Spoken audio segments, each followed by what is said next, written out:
मुख्य अतिथि కమలాస్ ఆఫీసర్గా పనిచేస్తూ భారత రాజకీయాలలో విద్యావంతులు ఈ రాజకీయాల్లో ఉన్నటువంటి అవినీతి అక్రమాల రూపమాపటానికి వారు భారతీయ జనతా పార్టీలో ముఖ్య అతిథిగా ఆహ్వానించడం అదేవిధంగా మనతో పాటు ఈ యాత్రలో అధ్యక్షులు గౌరవనీయులు శ్రీ పిఎన్ మాధవ్జీ అదేవిధంగా రాష్ట్ర ఉపాధ్యక్షులు శ్రీమతి సల్లాల మాలతీరాణి గారు మన ఈ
దయచేసి అర్థం చేసుకోవాలా.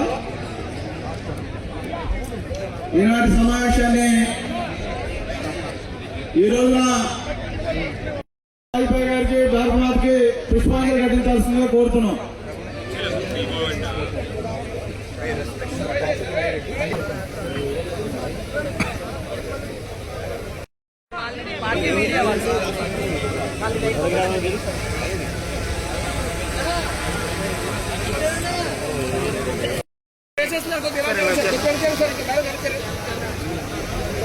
అధ్యక్ష కొద్దిగా సార్ అలాగే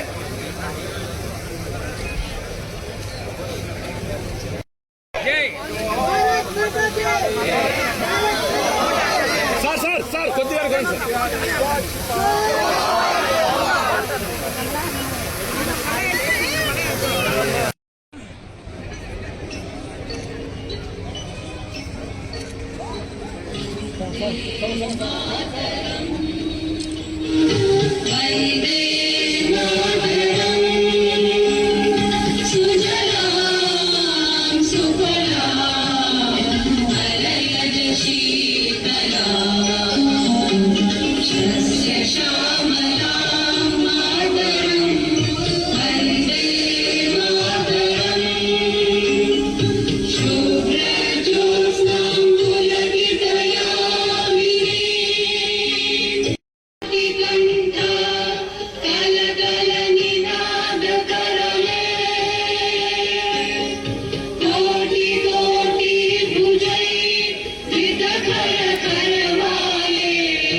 బెంగళూరు శాసనసభ్యులు పెద్దలు శ్రీ చింతమనేని ప్రభాకర్ గారికి ఈనాటి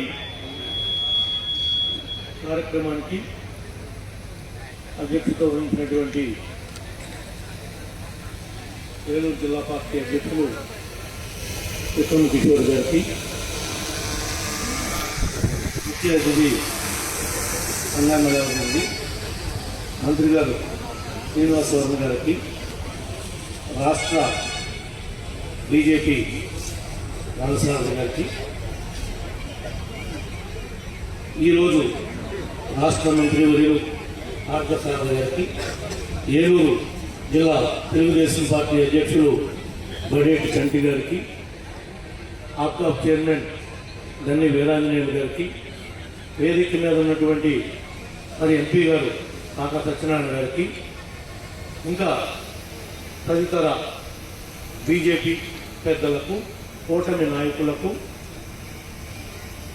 మీ అందరికీ కూడా ఈరోజు ఒక మహనీయుడి యొక్క కాంస్య విగ్రహాన్ని ఆవిష్కరణకు ప్రధాన కారకుడైనటువంటి మా నియోజకవర్గ వ్యక్తి మరి తపనాథ్ గార్పాటి చౌదరి గారు, తపనాథ్ చౌదరి గారికి ప్రత్యేకంగా నియోజకవర్గం తరఫున, ఈ జిల్లా తరఫున ధన్యవాదాలు తెలియజేస్తున్నా. మరి వాజ్పేయి గారు ప్రధానమంత్రిగా మన దేశాన్ని ఏ విధంగా పరిపాలన చేశారో అవన్నీ కూడా మనందరికీ కూడా తెలిసిన విషయాలే. ఈ రోజున కాశ్మీర్ నుంచి కన్యాకుమారి దాకా ఏదైతే ఈ టోల్ ట్యాక్స్తో రోడ్ల నిర్మాణం అనేది మొట్టమొదట మరి ఈ దేశంలో ప్రవేశపెట్టి అన్నిటికీ కూడా మరి దాన్ని ముందుకు తీసుకెళ్లి అనేక రంగాల్లో దేశం యొక్క అన్ని విషయాల్లో మన గౌరవాన్ని, ఆత్మాభిమానాన్ని కాపాడినటువంటి ఒక మహనీయుడి యొక్క విగ్రహ ఆవిష్కరణ మా నియోజకవర్గంలో, మా జిల్లాలో ఆయన వేసినటువంటి హైవే పక్కన మరి ప్లేస్ కూడా బ్రహ్మాండంగా సెలెక్ట్ చేసినటువంటి మీ అందరికీ, మమ్మల్ని కూడా దీనిలో భాగస్వాములు చేసి మరి మేము కూడా కార్యక్రమంలో భాగస్వాములైనందుకు ప్రత్యేకంగా అభినందనలు తెలియజేస్తున్నాం. ఏమన్నా ఎక్కువ మాట్లాడుంటే క్షమించాలి. మాకు ఇచ్చిన 2 నిమిషాలను క్లియర్గా రాసి మరి పంపిణీ చేశారు. ఎందుకంటే పెద్ద పెద్ద మరి నాయకులు, మన రాష్ట్ర రథసారులు వీళ్ళంతా కూడా ఉన్నారు కాబట్టి ముఖ్యంగా మీ ద్వారా కేంద్ర ప్రభుత్వానికి కేంద్రంలో మంత్రివర్యులు ఉన్నారు. చిన్న అప్లికేషన్ సార్, మరి ఈ సందర్భంలో మరి ఉపాధి హామీని 60-40 చేశారు. రాష్ట్ర ఆర్థిక పరిస్థితి అతి క్లిష్ట పరిస్థితుల్లో ఉంది. మీరు రాష్ట్ర అధ్యక్షులుగా అదేవిధంగా కేంద్ర మంత్రివర్యులుగా మన ఎంపీ గారు బాగా సత్యనారాయణ గారు మీ అందరూ కృషి చేసి మన రాష్ట్రం వరకు పాత పద్ధతిలోనే ఉపాధి హామీకి ఎగ్జామ్షన్ ఇచ్చే విధంగా ప్రయత్నం చేస్తారని, మరి ఇప్పుడున్నటువంటి పనులన్నీ కూడా మీ నరేగా పేరు మీద, మీ పేరు మీదే, కేంద్ర ప్రభుత్వం పేరు మీదే ఈ రోజు మేము రాష్ట్రంలో తిరగలుగుతున్నామంటే అది కేంద్రం యొక్క సహకారం, ఎన్డీఏ సహకారం అని చెప్పి మీకు ఈ సందర్భంగా తెలియజేస్తున్నాం. ఎందుకంటే స్థానికంగా ఇక్కడ ఉండేటువంటి కార్మికులు కావచ్చు, కర్షకులు కావచ్చు, రైతు కూలీలు కావచ్చు, అనేక ఇబ్బందులు పడేటువంటి అవకాశం ఏర్పడుతుంది ఈ చట్టం కనుక పూర్తిగా ఇదే అమలు జరిగితే. కాబట్టి ఆంధ్రప్రదేశ్ వరకు, ఎందుకంటే నష్టపోయినటువంటి ఆంధ్రప్రదేశ్ కి మరి ఊపిరి పోయవలసిందిగా మీ ద్వారా కేంద్ర ప్రభుత్వాన్ని విజ్ఞప్తి చేస్తూ నాకు ఈ అవకాశం ఇచ్చినటువంటి మీ అందరికి కూడా హృదయపూర్వకంగా ధన్యవాదాలు తెలియజేస్తున్నా. మిమ్మల్ని అడిగే హక్కు మాకుంది. కోటమి ధర్మం, మేము ఒకే కుటుంబం కాబట్టి మిమ్మల్ని మేము ఇంకా చదువుగా మాట్లాడగలుగుతామని చెప్పి కూడా ఈ సందర్భంగా తెలియజేసుకుంటూ మీ అందరి దగ్గర సేవలిస్తున్నాం. తెలుగుదేశం పార్టీ అధ్యక్షులు, ఏలూరు శాసనసభ్యులు